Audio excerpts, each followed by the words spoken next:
G. McCall, this is 305. We're about 15 miles up the Bear Valley Road, and we haven't seen any sign of those cubs yet. Could you give us a little better description on where they're at? Yeah, we picked up her mother about 2 miles further on. She was killed by a car, and we've had several reports of the cubs wandering around on the road. I'm travelling with the Idaho Department of Fish and Game on a rescue journey that unfortunately happens far too often. Black bear mothers can be hit by cars or frightened away from their dens by forest workmen. Sometimes they're killed by hunters. And how vulnerable are they, particularly at this time of year? They're extremely small and very reliant on their mother's milk for survival. So they would die very quickly if we don't find them. In a matter of? I'd say if we don't find them pretty soon, they'll not survive more than just a few days. Although black bears are not an endangered species, in most American states they'd be left to die.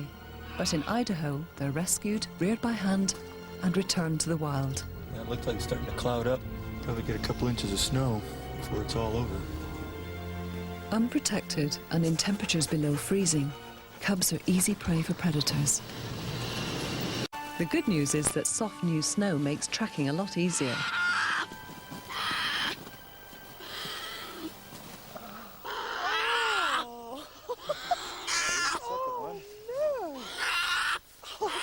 Beautiful. Hello. Hello. Oh, sweet. Hello. Hello. How old are they, John? Oh, they're probably somewhere around 9 or 10 weeks. So when you get a call, it's really urgent that you get out and find them as soon as possible. Yeah, if we're going to have a chance to make it, you got to get to them pretty quick. Well, these little guys are totally adorable. But I've been told that hand-rearing bears is not an easy job. They'll need about a year of tender, loving care and a good lot of patience by the looks of it. And then when you're bigger and you're stronger, we'll take you back to the wild, where you belong, huh? What do you think about that? I think he thinks that's a good idea too. That dramatic scene illustrates the start of a long process which I'll be following for the next 18 months.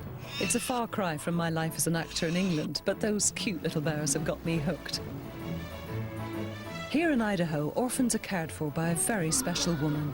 Sally Maughan devotes her life and her money to saving baby bears. She's raised about 50 in the past 12 years, and now I'm keen to learn how to become a surrogate black bear mum.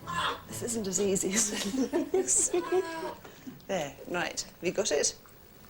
Yes, I got you in completely the wrong position, maybe. This is an experiment. You just try whatever works best. Okay. And usually what works best for me is holding them like this and going that way, but I don't hold them back because we're not completely out. No. The first challenge is teaching young cubs to bottle feed. It's like being in heaven, holding a little warm, soft, furry, sleepy bear. Bet you wish you were here. Oh, so sweet. How are you doing there, Sally? At this age, cubs are totally reliant on a milk mixture. For the first 3 months of their lives, baby bears need to be fed every 3 hours. How long does it take for cubs to settle down with you, Sally? Not very long, a few hours usually. Once they've got the first bottle feeding in and they realize that's where it's coming from. It takes no time then? No, no. Who's that? It's your new mum. Ow, ow. It's your new mummy. Ow.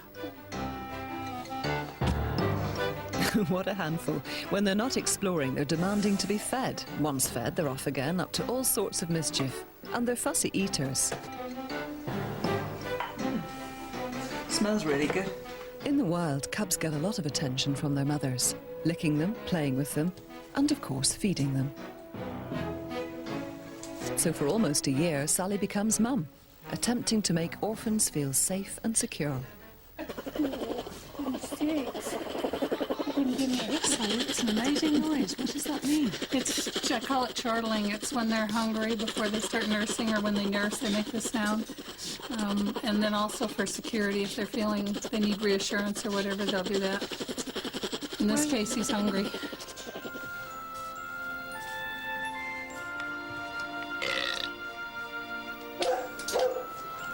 How's it going in here? John Beecham is a Department of Fish and Game biologist and resident expert on bears. He's even written books about them. He helps Sally with all her rehabilitations. These guys are pretty good size. There's a lot of variation in the time, that they're born. They can be born anywhere from, mid-January through early February, and I suspect with the size of these guys that they were born sometime in January. I love the way they hold your hand close to them. They sort of like really clutch hold of you. This is the sweetest time when they're just sound asleep and you can really cuddle like you want to. But the rest of the time it's a handful. That was my mistake. I just love the way he's completely oblivious to the fact that he's just wet your trousers, John. I can do this again. I don't quite know what to do. Train him to pee into the towel. Oh, do we? It's not all sitting around cuddling little bears, you know. There is dirty work to be done. But I love it, and I'm already looking forward to following the progress of Sally's orphans later in the year. Those cute and adorable little bears will soon become very large, cute, adorable bears and won't be able to live inside.